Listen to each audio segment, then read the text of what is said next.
Faire une statue pour une statue, mettre un bonhomme en bronze au milieu d'une place, à la base, pour moi, ça n'a pas de sens. Autant mettre un arbre, c'est plus joli, en plus c'est magique, hein, c'est vivant. Donc une statue, il faut que ça apporte un plus.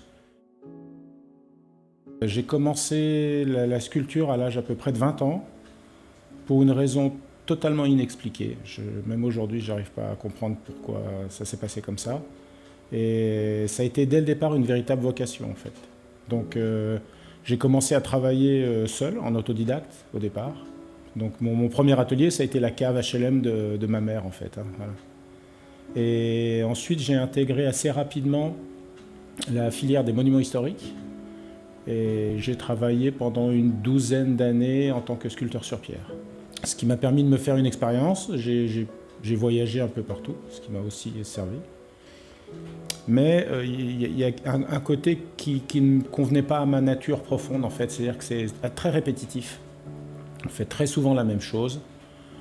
Et il y a peu d'investissement personnel souvent dans le travail qu'on fournit. Parce qu'on doit se référer à un style, toujours.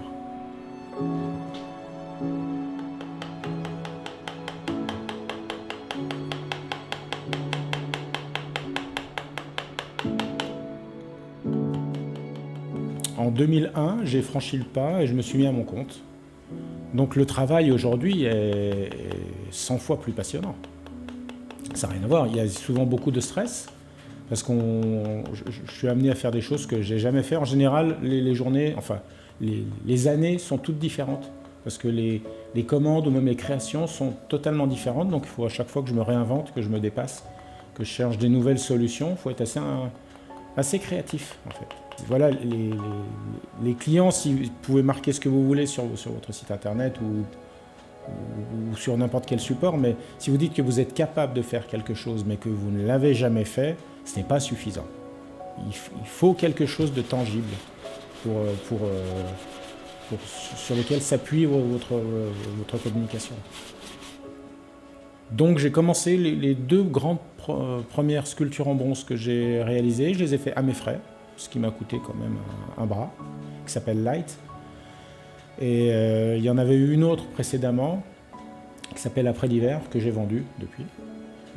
Moi, ce qui a vraiment lancé ma carrière par rapport à ça, c'est le premier gros marché que j'ai eu, c'est un marché à Calais, qui concernait un projet de sculpture monumentale en hommage à Charles de Gaulle et Winston Churchill. Et il y avait une série d'arches métalliques qui constituaient une scénographie.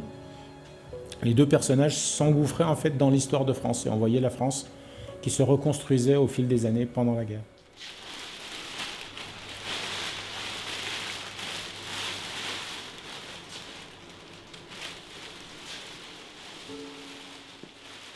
Pour moi, le modelage en argile, c'est le cœur du métier.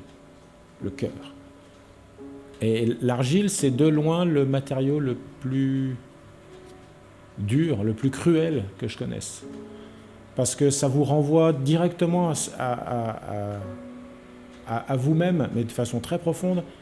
Et en même temps, ça ne vous donne aucune excuse.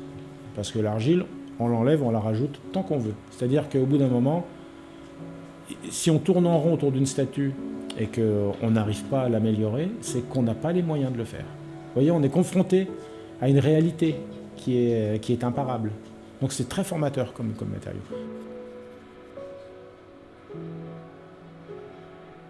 J'aime bien travailler à partir d'un thème, que ce soit pour les commandes monumentales ou pour mon travail personnel. Ça me permet de cadrer ma réflexion. Parce que le plus dur, c'est pas d'avoir des idées, c'est de sélectionner les bonnes. Et du coup, moi, j'en ai souvent trop dans ma tête. Donc ça me permet vraiment d'orienter mon regard. C'est important pour moi pour éviter que je me disperse. Donc le thème des labyrinthes, il est apparu pour une raison que j'ignore, hein, mais ça me correspondait très bien, que ce soit sur la forme ou sur le fond. J'aime toujours que mes sculptures véhiculent un message. Et les labyrinthes, ce qui m'intéresse, c'est qu'il y a un message philosophique. C'est tiré bien sûr de la légende mythologique. Mais pour moi, le labyrinthe, c'est pas un concept architectural dans lequel un humain rentre. Le labyrinthe, pour moi, il est à l'intérieur de nous. Pour moi, toute notre vie ressemble à un labyrinthe. Il ne faut pas voir ça d'une façon sombre, hein. C'est juste qu'on cherche des chemins, on effectue des choix. La vie, c'est avant tout une question de choix, pour tout. Et comme dans un labyrinthe, eh ben, peut-être qu'on va se rapprocher petit à petit du centre. Et pour moi, le centre, c'est une forme de vérité, finalement, par rapport au sens qu'on veut donner à notre vie. Et deuxième chose qui m'intéresse dans le labyrinthe, c'est qu'une fois qu'on arrive au centre, on n'a pas résolu l'énigme pour autant. Parce qu'une fois qu'on est au centre, il faut en sortir. Et ce qui est intéressant dans la légende à l'origine, c'est que Thésée est aidé pour sortir du centre. On ne peut pas se débrouiller tout seul dans la vie. À un moment, on a besoin des autres. Donc j'essaye d'amener quelque chose en plus, de raconter une histoire, et si possible de me découvrir un peu et d'amener quelque chose de personnel. Je pense que c'est le rôle de l'artiste, quelque part.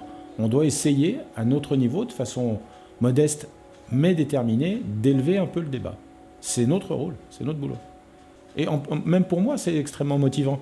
Parce que sinon, c'est un train-train. Je ne comprends pas, moi, les gens qui font toujours la même chose. Donc là, c'est ce qui amène du sel à la vie.